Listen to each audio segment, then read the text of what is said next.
Hi, everyone. Welcome to another episode of the Heartist podcast. I am your host, John White. I know in the last episode, I mentioned that this episode would be a breakdown on my beliefs towards spirituality and what spirituality means to me. But I had a dream last night that impacted me quite a bit. And I will get into that here shortly. Let me start with what dreams are to me. A little background into my dream experience throughout my life. Start as a kid. I had some pretty weird shit that would happen at night to me as a kid. Now, I'm not going to really get into all of that, but same as most kids, I had some pretty intense nightmares that I had a hard time shaking. And as time went on, they really never left me. What I came to realize as an adult, when I started doing a little more dream work and learning and digging into what dreams really are, and I guess this is kind of the gateway into me becoming a weirdo, I realized that either the subconscious, which most people would believe is what's happening there, the subconscious is connecting and giving us messages through the dreams, or what I believe to be my higher self. My subconscious is pretty much the same thing as the higher self, in a sense. So I think that the higher self is coming through to help me on my path. And not to get too deep into it, because I could spend tons of time on it, I basically think that the higher self is connecting with me consciously through the dreams and giving me messages, or what I like to call downloads, because they very much feel like downloads. They feel like when they happen, they stick with me throughout the day. Now, there's usually a puzzle behind it, and something throughout the day will typically trigger that dream to me. I'll forget about it for the most part, and then it'll come back because something will happen that kind of coincides with either a feeling I was having or a specific situation. Now, they don't technically match up, but to me, I know there's a connection there. In this particular dream, let's start with a description. I'm just going to describe the dream to you. Now, it's pretty graphic in a sense. If you have a weak spot for animals and you're a very empathetic person, this may be a little hard to listen to. It's very difficult for me to replay it because I get the feeling back again, and there's a reason behind that. So this is the dream. I have a guy in our family that I've always looked at as our family mechanic. Someone, whenever our cars need to be worked on, or whenever our vehicles in general, any kind of vehicle or anything, we bring it to him, and I've known him since I was little. I pretty much have known him my entire life. And in this dream, he and I are working on this Harley. It's an old classic Harley. He's putting it back together. He's excited because he's going to flip it and make some money off of it. At one point in time, this is where it gets a little graphic, I all of a sudden am holding a turtle, and we are going to make turtle soup. Now, I absolutely do not want to make turtle soup. I do not want to kill this turtle, but I know that we have to. And he is very nonchalant about the entire situation. Doesn't seem to have any empathy whatsoever. I am having tons of anxiety in the dream. I'm freaking out because I can't kill it, and I don't even want to be a part of killing it. And I ask him, how do we go about doing this? And in the dream, I'm thinking about all the different ways that we possibly will have to kill this thing. And I thought about lobsters and how they have to be boiled, and that shit just really bothers me. And he tells me that we have to put it back in the fish tank, and then we boil the fish tank water. Now, I'm freaking out because I have fish, and I'm like, we can't kill my fish. And at one point in time, This is where it gets rough. He just, as I'm holding the turtle, he pulls out a pair of pliers and he clips its head off. When he pulls the pliers out in the dream, I can't even explain to you the emotions I'm feeling. It's as if I was witnessing a murder of a human being or something. To me, it affected me so intensely. And I believe at that point in time, I woke up. Now, when these dreams happen, I'm so in it in the moment that I have a really hard time going back to sleep. My heart is racing. I've just had this entire experience that to me takes a minute or two just to come back to reality and realize it didn't happen. And then I was just dreaming. And my emotions are just all over the place. I am sweating and I feel terrible. As I talk to myself and calm myself down, I realize it's a dream. It wasn't real. And then I basically lay in bed for an hour or two, just dissecting it, trying to get my mind off of it at one point in time. So that's the dream. So I want to break that down a little bit. Like I said, the guy that's in the dream, he's the family mechanic. He fixes everything. And there's a big significance to that because, in a sense, this dream is fixing a part of me that I'm not very comfortable with. I talk about it, and that being the empathetic part of me, I talk about that quite a bit, but I'm just uncomfortable with it because I don't know, I don't understand it, and I can't turn it off. And it seems the more and more I have, quote, raised my vibration or become just generally happier and found my groove in life, the more it's in the forefront and it's hard to ignore. Now, I think that that's for a very big reason because it plays a huge role in who I am and what I'm doing going forward. Now, I'm going to rewind a little bit back to being a kid. As a kid, I played down by the creek that we had. Well, I grew up in apartments, so there was a creek that ran through everybody's backyards that wasn't my property, and that's pretty much where I hung out, was in people's backyards all the time, walking barefoot through the creek, just trying to find creatures. And typically when it would rain a lot, it would flood and it would bring like new animals around. Most of the time I was hunting for crayfish, leeches, minnows, things like that. I catch a bunch of them throughout the day and then I find a fun way to kind of release them into the creek again at the end of the day. But I would spend my entire day down there by myself if I could. And every once in a while, a turtle would come through. And my level of excitement for this, I had this connection with turtles as a kid. I can't explain it.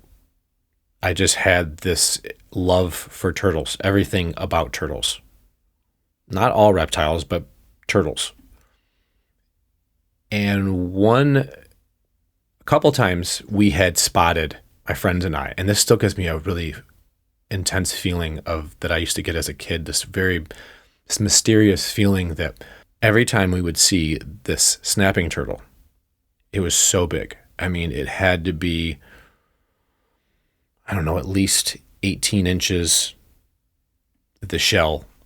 And as a 8-year-old, 9-year-old, 10-year-old, that was gigantic to me.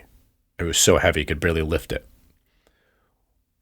One time it rained and we had spotted it, me and a friend of mine, and we wanted to get it. So we had grabbed it by the tail and we lifted up over this ledge and we finally caught it. And those of you that know, you can hold a snapping turtle by its tail up in the air, and that's how you kind of keep it from biting you. One of the guys that lived in my apartments, this older guy, he asked to pay for it. He would buy it off of us because he wanted to make turtle soup out of it. And I absolutely wanted nothing to do with that. I was upset that was even a possibility. And I remember it kind of fucking with me as a kid. So I immediately went and, when no one else was paying attention, went and put him right back in the creek. And at that point in time, everybody was kind of mad, but there was no way I was letting him get this turtle and make turtle soup out of it. So there's that. Then there's the part of the empathy part of this whole dream. I have, ever since I've been younger, I've always felt like I've had a strong connection with any kind of life, but the more I've grown older, the more I've just been more connected with animals, had more sympathy for animals and plants than I do humans. I look at humans now, and as I'm breaking this down, trying to figure out why is that exactly. It's really just because I feel like humans are the bully, and I don't have a whole lot of sympathy for a bully at all. As far as my empathy goes, it's through the roof when it comes to animals and even plants in a sense. If I were to hit anything or come close to hitting anything, my heart races. It could be the smallest creature. I don't know. We're not allowed to kill bugs in my house. They have to be put outside, captured and put outside. And my son Jackson is actually me even magnified. He has had this empathy, which actually I kind of vicariously live through him at times. Remembering me at that age, it's kind of woke something up inside of me, remembering how I was before I became very hardened and built all these walls up. That's awakening in me every day. And I think with this dream specifically, I don't think I know. I felt it. So when I said before with these dreams, I end up having a moment throughout the day that clicks with that dream, triggers it, and it comes back up. And today, it wasn't even an hour or two after I had woke up. It was immediately at work. I'm cleaning a back window, and this tiniest little insect, it's not even like a fly or a fruit fly or anything, is like stuck in the big back window of a car between the deck lid and the glass, and I have to clean the back window before I tin it. And I have this moment where I realize I just feel all of this empathy inside of me. Goes back to the dream. And then all of this like just kind of flows over me, and I just stop what I'm doing, and I just feel like this intense connection with everything. I can't really describe it except for like if you've ever had one of those aha moments where things just kind of click, but this was intense. And I've had this happen with previous dreams, and it just hit me that I need to start really paying attention to this empathy part of me. So I carefully removed the bug out of there. This is when I realized that the dream was a download, that my higher self was trying to communicate with me and basically show me I need to remember that I'm connected to everything. Everything is connected. And when something else is in pain, I will absolutely feel it in some way. I've felt the different levels of that. And as I'm speaking, that same kind of bug is flying on my wall. So these dreams, I call them downloads because it's like something is installed in me and my life will change from here on out. Slightly. It's nothing gigantic, but it's enough that it wakes something up in me little by little. Now you might think, wow, that's pretty tough way to get your attention. You know, the whole decapitation and all of that. But for me, and maybe for most people, I think that we all don't want to pay attention to something, or when we're not paying attention to a part of us that needs to change or needs more attention, we tend to try to ignore those signs for a reason. And for me, I just don't want to I don't want to be an empathetic person, except for when it's convenient. It's extremely, there's so much energy involved, so much of an energy exchange at times, it's exhausting. And I wish I could turn it off, but I can't, at least not yet. So basically the only way that my higher self is going to get my attention is through something that's in a sense traumatic. And that way I don't forget it. That way I will wake up.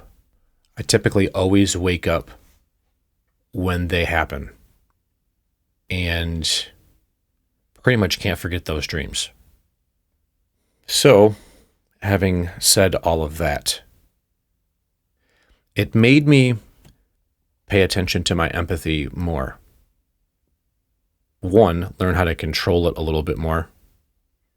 Maybe that's the lesson here. More than anything, to recognize that it's a very important part of me. And I'm sure that in the grand scheme of things in my life, this will play out. And I will look back and say, that dream opened my eyes to something. That dream opened my eyes to a part of me that needed to have attention, or that needed more attention. So just a kind of just some closing thoughts here before I wrap this up. The more that I've done the dream work, recording dreams, talking to myself before I go to sleep, talking to what I call my higher self, and I ask for a good dream. Now, I've learned that I have to be a little more specific about that, because when my higher self thinks that I mean a good dream, it means, okay, something that's beneficial to me in the grand scheme of my life. And I've realized that that can be pretty traumatic at times. So I have to be a little more specific on exactly what I mean by a good dream. My son and I actually have a very intense connection as well. And he dreams, it is wild. I'll have another podcast about that too. But let's say that we have a very intense connection. There's been times where I would start to meditate when he was younger, that he would wake up and not know who I am and be in a different place completely. And he would be describing the room as a different place. And that is extremely hard to deal with. So somehow when I go to that other place, I was basically bringing him with me, but I'll get into all that again at some time in the future. There's a lot of different crazy things that went on with that I end up getting quite a bit of help with, that I think we've toned it down and he's better now. But yeah, dreams are a huge part of my life. And now that I've learned what they mean to me specifically, I understand these downloads when they happen now. And they've been happening a lot more frequent. And maybe that's just because I pay attention to them more, or I have a better understanding on how to break them down, put the pieces together to understand the complete puzzle in some cases.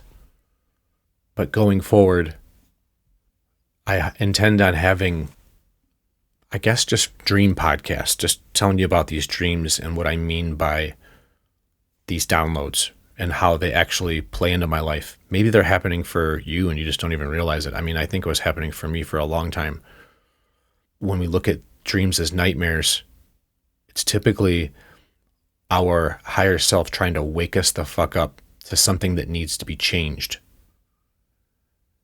And when I've overcame things, like being grounded, I used to have a dream that I would always felt like I was falling all of the time. And then I worked on grounding myself. And it changed. I never had those dreams anymore. I haven't had those dreams. So dream work is very important. And going forward, like I said, I'm looking forward to sharing some of these dreams with you.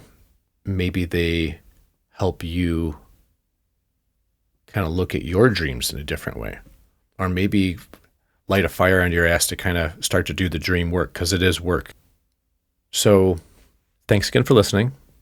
And hopefully tonight you pay attention to your dreams a little bit and see if maybe you are being affected or influenced or getting some cool downloads as well.